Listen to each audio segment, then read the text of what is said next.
Jag here, and once again, it's time for your favorite pro wrestling opinion show, Jags Jabs. Now, I am Jefferson Alonzo Green, and today I will be fantasy booking the WWE for all of you clowns who do not understand exactly what this stuff should look like. Now, when I say that, I don't mean you guys are dumb. I don't mean you don't understand anything, but I mean that maybe we've lost a little bit of what we used to love about wrestling. And you know what we used to love about wrestling, people? You know what we really used to love about wrestling? Dominance. Dominance. Think about Ric Flair. To be the man, you gotta beat the man. Freaking Stone Cold was the king of the mountain for so long. Bret the Hitman Hart, the excellence of execution, the best there is, the best there was, the best there ever will be. It was always about being what? Being the best. It was always about who's the top dog, who's the man, who's the guy that's gonna run the show, and we all know who that guy is. That guy is Roman freaking Reigns. Yes, you probably hate me right now. You probably want to turn off the video, but don't do it yet because I have something very important to share with you. Roman Reigns is the locker room leader for the WWE. People look up to him. They love him. They respect him. He is the guy, or at the very least, he should be the guy. Except the fans reject him because the fans reject whatever Vince McMahon comes up with because that's the cool, smart thing to do. However, I think the fans would embrace Roman if there was just one little difference. What difference am I talking about? We make him heel. Of course, we've talked about a Roman heel turn for quite some time. The Roman heel turn has been brewing and cooking forever, I think, and people have been wanting it and wanting it and wanting it, and I think now is the perfect time to turn Roman heel. Why? We got this feud with Baron Corbin, we got Dolph Ziggler and his little cronies, and we have the Usos, aka the Bloodline, the Samoan dynasty, if you will. So now we have the perfect setup for a faction. Are you picking up what I'm putting down? We get the Bloodline after they beat freaking, I don't know, God knows who, whatever, Baron Corbin. Now they compete and challenge on Raw. Now they go up against the freaking Messiah, Monday Night Messiah, whatever. And they start to run through people. Hell, bring Naomi into it. Give her a feud with Becky Lynch. Give her a feud with freaking Charlotte. Give her a feud with Ronda freaking Rousey.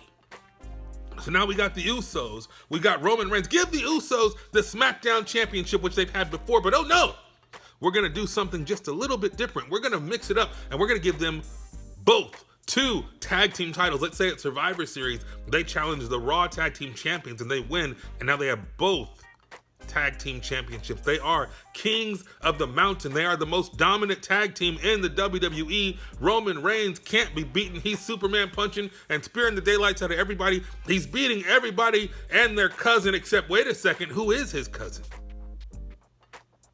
The Rock. And where's The Rock doing most of his business nowadays? Oh, that's right, Hollywood. And where are they advertising WrestleMania next year? Hollywood. So what if The Rock came back and he wanted to take control of this dynasty, this bloodline that he's helped make famous, and he says, you know what, Roman, I'm going to take this back because you're a heel and you're a bad guy and you're doing it wrong, blah, blah, blah. And so it becomes The Rock versus Roman Reigns at WrestleMania in Hollywood, aka Inglewood. If you live here, you know where the hell it is. That's a hell of a match. In the meantime, we got tag team feuds with the New Day, with the Revival, if they stick around, which they won't, the Viking Raiders, hell, Street Profits, you name it. There's so many different feuds they can have with the tag team championships to win and lose the Raw and SmackDown, but the takeaway is when they win both. And then you got Naomi, who's not Samoan necessarily, but she's married into this family dynasty.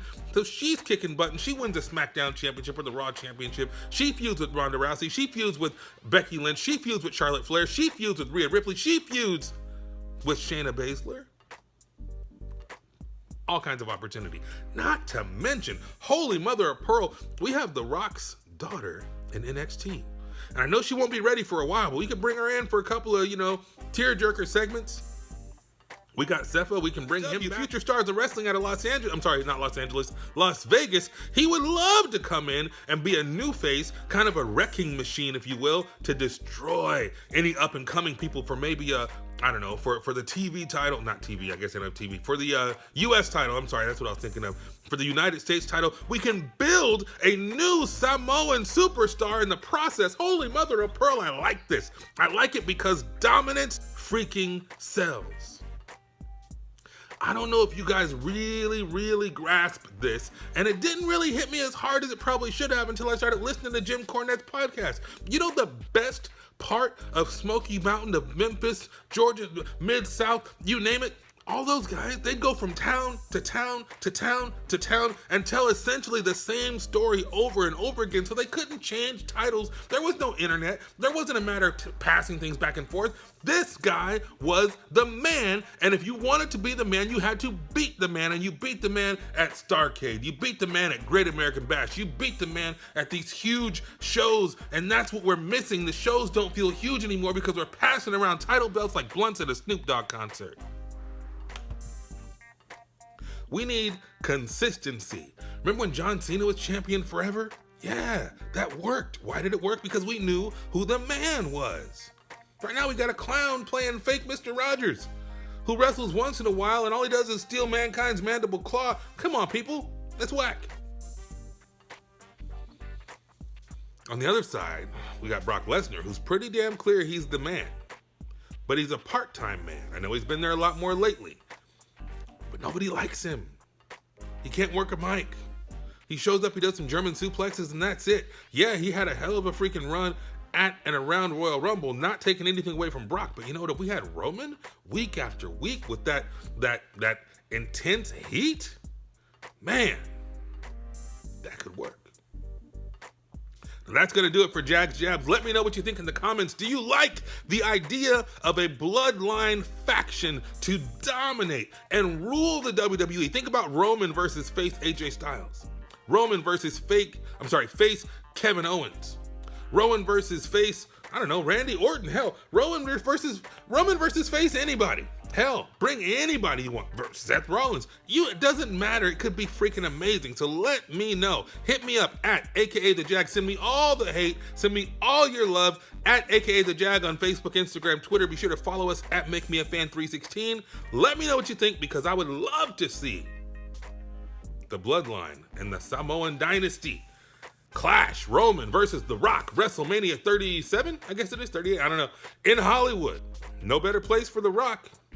Let me know what you think. I'm serious. I want to hear your thoughts. Hit me up and make sure to subscribe, suckers. See you tomorrow.